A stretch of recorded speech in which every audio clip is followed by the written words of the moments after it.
Folks, this picture may be coming to family or friends that are closer to you than you think. And it's possible that you yourself may end up being here for committing a crime that, in my opinion, really isn't a crime. Now, I'm going to give you some numbers so that you have a point of reference as far as populations are concerned. China has 1.38 billion people. India, number 2, has 1.31 billion people. The next largest population is the United States at 324 million people. Indonesia is 4th at 263 million people. Brazil is 5th at 207 million people. Pakistan is next at 196 million people. Nigeria is 7th at 191 million people. Bangladesh is next at 162 million people. Russia is number 9 with 146 million people. Japan is number 10 at 126 million people. And let me just throw Mexico in there because they were number 11 at 123 million people. Now, why did I throw those numbers out at you? Because those are the top 11 countries in the world as far as population is concerned. Now, it should not surprise you to know that the United States is the second largest country as far as prison population percentages are concerned. It incarcerates approximately 666 people per 100,000. There's only one country that beats the United States as far as that rate is concerned. And the name of that country is Seychelles. They're island basically off of France. Well, islands, I guess, off of France. And their incarceration rate is 799 people per 100,000. But the surprising thing about Seychelles is they only have 92,000 people as far as their population is concerned. So that means they got about 700 people that are incarcerated. So for all intents and purposes, you could throw them out. Now, the United States by far leads the world in the number of people that we incarcerate. Possibly not surprising, excuse me, is Russia, which is the 9th leading population center in the world, and they incarcerate 436 people per 100,000. Brazil comes in at 307 people per 100,000, and none of the other countries that I mentioned cracks the top 50. So China, India, and all the other countries I mentioned, excuse me, they don't seem to have a problem as far as incarcerating their people is concerned. Now, why am I saying all this? Well, your Attorney General, Jefferson Beauregard Sessions, has started making several changes. The first change that he has already instituted was, instead of getting rid of contracts with private prisons, Mr. Sessions has renewed every last single private prison contract and is out there actively looking for more. Now, private prisons are in it for the money, and the contracts that they sign call for there to be a certain percentage of filled beds, whether people are in them or not. So it would behoove our legal system to make sure that they're not throwing money away by getting those beds filled. Just how are they going to do that? Funny you should ask. The Obama administration basically had gone on I believe it was 2, 3, maybe 4 year kick on charging drug offenders with minimal charges. Eric Holder had instructed various law enforcement agencies around the country to try to charge the minimum, if at all possible. Now, that didn't count if there was violence or heavy-duty weight as far as drug sales were concerned, but any non-violent drug offense, they weren't looking to throw the book at you. Mr. Sessions has now notified all of the law enforcement agencies that he now wants the maximum thrown at any low-level drug offender. So, translation, he wants to throw the book at you, and he wants to make sure that when they convict you, and trust me, they will, that you get to go for a long time. Now, I'm wondering where this enforcement is going to have the heaviest toll.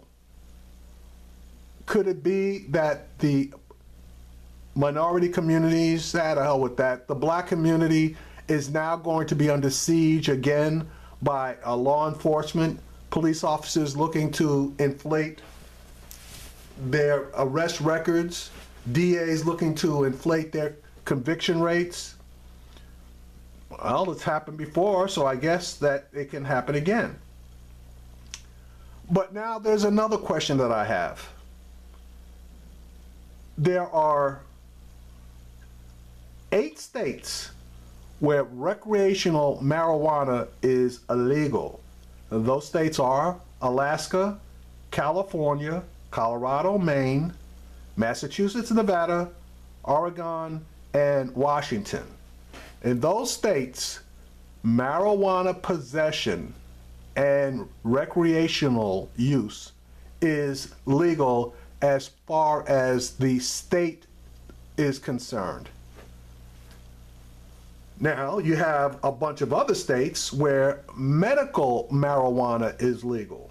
Those states are Arizona, Arkansas, Connecticut, Delaware, Florida, Georgia, Hawaii, Indiana, Iowa, Louisiana, Michigan, Montana, New Hampshire, New Jersey, New Mexico, North Dakota, Oklahoma, Pennsylvania, West Virginia, and Wisconsin.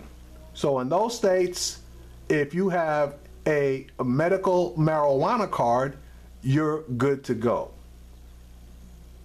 as far as your state is concerned. But now let's remember, federally, marijuana is still a Schedule I drug. Translation, federally, it's illegal. Now, I'm wondering what Mr. Sessions is going to do, because he's got a ready-made,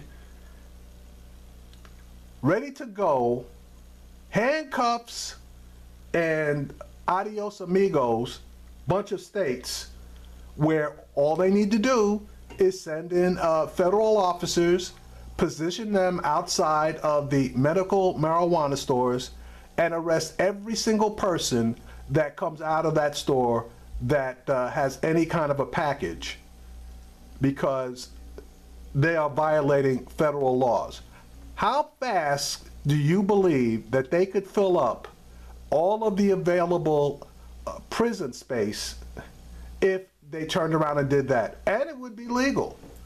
Now, they might have an issue once word got around there, and you might have some people who are valiant Second Amendment believers that would choose to utilize their Second Amendment rights. And I'm not advocating that they do anything that would harm anyone, but you are going to have a bunch of people out there that strictly believe that. And the one thing, though, that I wanted to point out to you, all of those states where recreational marijuana is legal, pretty much to a state, every last one of them are heavily democratically leaning states. Now, the medical marijuana portion, you got a pretty much a hodgepodge in there.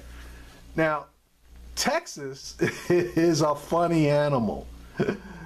Medical marijuana and recreational marijuana are illegal in Texas, but if you happen to reside in two particular cities, that is Dallas and Houston, their policies are, if they catch you with marijuana, and I'm not talking about, bricks of marijuana, 20 OZs, etc., but if they catch you with an OZ or less, which is obvious for your own recreational use or medical use, who knows, they only give you a ticket and release you. It's called their cite and release program. So yeah, go figure, Texas, we're a different breed down here. Folks, you guys asked the question way back when, what do we have to lose by voting for Donald Trump? Well, a bunch of you are now going to be able to answer that question by answering thus: my liberty, my job, my home, my family, my future, basically everything, because of Mr. Trump's loyalty and affinity for Mr. Jefferson Beauregard Sessions, who has never seen a drug that he thought should be legal, and has specifically said marijuana smokers are bad people. Keep your eyes glued, and for all of you folks that are in those medical marijuana states. Oh, one thing I forgot. The video is just about possession. When it comes to sale, transportation, and cultivation, pretty much any of those three items, depending on the weight, number of plants that you are found to be with, that becomes a felony.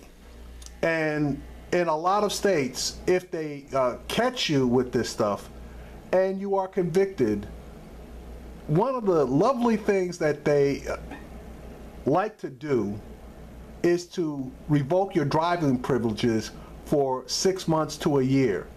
So hopefully, if you have a job and you get some kind of probation, you have a rather decent mass transit system, because you will not be able to drive. Anyway, just giving you some information on what's going on. And again, I suggest all of you people who like to smoke a joint here and there, or if you know somebody who likes to smoke a joint here and there, and they are in those medical marijuana states where the states have legalized medical marijuana, go to a doctor and get yourself a marijuana card. It's not that hard.